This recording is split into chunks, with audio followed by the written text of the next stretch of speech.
Olá. Há uma semana do segundo turno das eleições, a ministra Rosa Weber, presidente do Tribunal Superior Eleitoral, disse em entrevista coletiva que ainda não foi descoberto o milagre de como combater as notícias falsas e defendeu a atuação do tribunal. Comentando o vídeo gravado pelo filho do candidato à presidência, Jair Bolsonaro, em que ele fala sobre fechar o Supremo Tribunal Federal, ela disse que juiz de toga não se deixa abalar. Durante a coletiva, que contou com a presença de ministros, procuradores e da OAB, a ministra Rosa Weber alegou o sigilo das investigações para não comentar a denúncia de que empresários gastaram até 12 milhões de reais para impulsionar notícias falsas contra o candidato do PT, mas rebateu as declarações do deputado Eduardo Bolsonaro de que seriam necessários apenas um cabo e um soldado para fechar o Supremo Tribunal Federal. No Brasil, as instituições estão funcionando normalmente e juiz algum no Brasil, os juízes todos no Brasil honram a toga, se deixa abalar por qualquer manifestação que eventualmente possa ser compreendida como de todo inadequada. A ministra comentou a disseminação de fake news, as notícias falsas durante o período eleitoral. Notícias falsas não são novidade. O que há de novidade nesse pleito eleitoral é a velocidade da circulação e da difusão dessas notícias que, de fato, são deletérias e que estão a atentar, na nossa visão, contra a credibilidade do nosso sistema eleitoral. A nossa resposta está se dando tanto na área jurisdicional, como eu acabei de referir, como também na própria área administrativa. Agora, se tiverem a solução para que se evitem ou se coíbam fake news, por favor, nos apresentem. Nós ainda não descobrimos o milagre. Sobre as declarações do deputado Eduardo Bolsonaro, o presidente do Supremo Tribunal Federal, Dias Toffoli, disse por meio de nota que o país conta com instituições sólidas e todas as autoridades devem respeitar a Constituição. E afirmou que atacar o Poder Judiciário é atacar a democracia.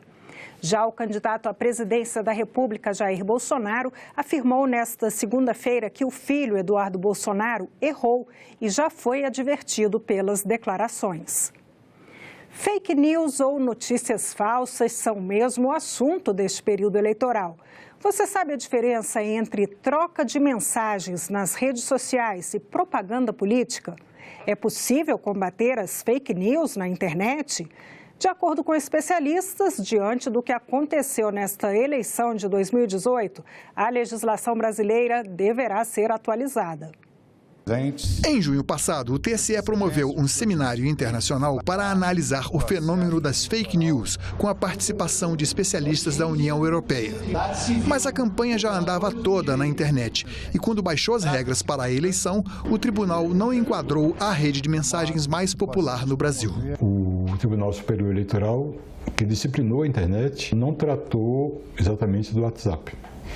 Então, qualquer tentativa de conter os fake news divulgados mediante esse instrumento não prosperaram, porque o WhatsApp não era objeto da disciplina do TSE. 76% dos assinantes brasileiros de telefonia móvel preferem o WhatsApp. Em segundo lugar vem o Facebook, com 64% da preferência. Em terceiro, as mensagens de texto, escolha de 37% dos usuários de celular. Nos países onde o WhatsApp lidera, a África do Sul tem 82% dos usuários, o Brasil 76%, a Nigéria 73%, a Alemanha 72% e a Índia 63%.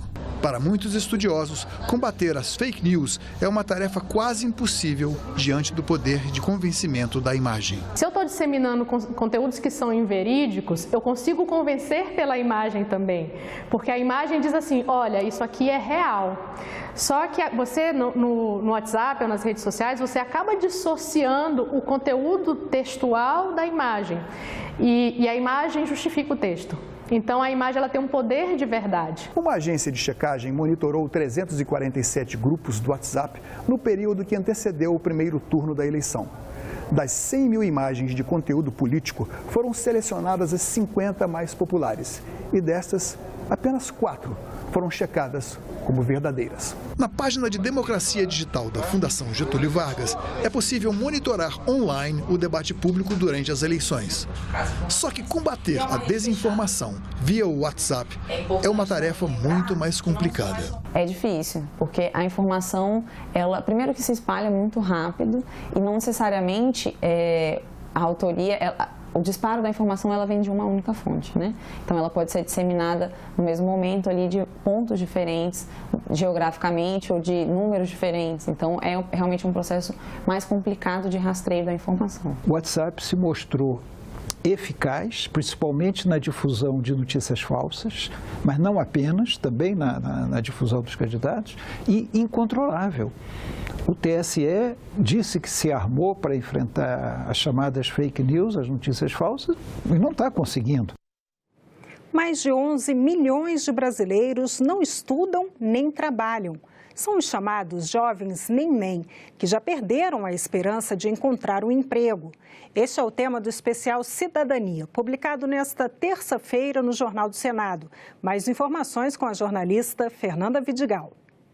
O Brasil tem 11 milhões de jovens fora da escola e também do mercado de trabalho. Isso significa que quase um quarto da população entre 15 e 29 anos faz parte da geração conhecida como nem-nem. Nem estuda e nem trabalha. O especial Cidadania mostra que uma parte desses jovens desistiu de procurar emprego porque perdeu as esperanças.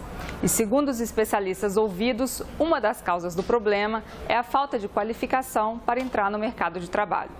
No Senado, um projeto ajuda na formação dos jovens. Se o texto for aprovado, adolescentes que vivem em abrigos vão ter prioridade em cursos gratuitos de educação profissional. O especial Cidadania é publicado toda terça-feira no Jornal do Senado. A versão digital pode ser lida em senado.leg.br/jornal. O Estatuto do Idoso está completando 15 anos neste mês. O que mudou para os idosos do país? E quais são os desafios para garantir os direitos dessa grande parcela da população? Eles são mais de 28 milhões. As pessoas com 60 anos ou mais já representam 13,44% dos brasileiros. E é uma população que não para de crescer. A estimativa do IBGE é de que, em 2028, ou seja, daqui a 10 anos, os idosos já serão 17,84% do total da população. E em 2031, o Brasil terá mais idosos do que crianças e adolescentes. Números que reforçam a necessidade de uma preocupação cada vez maior com os direitos dessas pessoas. Será que eles são respeitados? Às vezes que eu andei de ônibus, de metrô, se tem uma vaga, tem um jovem sentado, ele não levanta para o idoso sentar. Vai mais pela cultura, né, do lugar mais desenvolvido, assim, das pessoas com quem a gente vive. Eu acho que já melhorou bastante, mas pode melhorar mais. O Estatuto do Idoso, criado em 2003, trouxe regras para garantir direitos específicos para essa população. Prioridade em filas, vagas em estacionamentos, atendimento preferencial no Sistema Único de Saúde foram alguns direitos que se tornaram mais conhecidos e respeitados depois do Estatuto. A velhice passou a ser considerada uma etapa da vida como outra etapa e não um momento apenas de declínio. não é, de perda. Fez com que o Brasil começasse um despertar em relação a quem são os velhos do Brasil, né? Quem são os velhos? Somos nós, na melhor das hipóteses, todos nós. Foi com o Estatuto também que os maus tratos, negligência, discriminação e outros tipos de violência contra os idosos, inclusive por parte da própria família, passaram a ser considerados crimes. Precisa realmente que essas pessoas que cometem esses crimes sejam punidas, sejam penalizadas duramente, né? E a conscientização de toda a população, da nossa sociedade, que é dever de todos zelar pelo bem-estar das pessoas idosas. O Estatuto de 2003 mudou no sentido de responsabilizar as entidades, a família e principalmente as políticas públicas pela atenção, criando sanções. Leis que vieram depois ampliaram direitos, como, por exemplo, a prioridade no recebimento do imposto de renda. E outras propostas que tramitam tanto na Câmara quanto aqui no Senado podem garantir mais benefícios. Tem um que eu acho particularmente interessante, que é tirar a reserva de assentos nos ônibus, transportes públicos em geral, para que todos os assentos sejam prioritariamente reservados, assim, não necessariamente marcados, mas todos os assentos sejam reservados para as pessoas idosas, com deficiência ou com criança de colo. Mas os desafios ainda são grandes. Um deles é fazer com que a lei seja totalmente implementada. Além disso, é preciso vencer o preconceito e a falta de conscientização sobre as necessidades dos idosos. Precisamos adaptar as cidades para que as pessoas idosas possam desfrutar dos seus direitos, né? Direito à acessibilidade, à mobilidade urbana, que existam espaços para que as pessoas possam praticar uma atividade física, locais adequados para receber as pessoas que estão em situação de fragilidade, vulnerabilidade, muitas vezes abandonadas. Não pode haver retrocesso na Previdência. Isso é a primeira questão. A segunda questão é melhorar a saúde, não é? Porque a pessoa idosa necessita do SUS, né? 75% dos idosos brasileiros dependem do SUS. Fomos considerados por várias décadas como um país jovem e hoje nós estamos percebendo nitidamente que nós não somos mais um país tão jovem e nós seremos sim um país de idosos. E nós ficamos por aqui. Você pode rever as reportagens desta edição na nossa página na internet, senado.leg.br/TV. Muito obrigada pela companhia. Continue sintonizado aqui na TV Senado.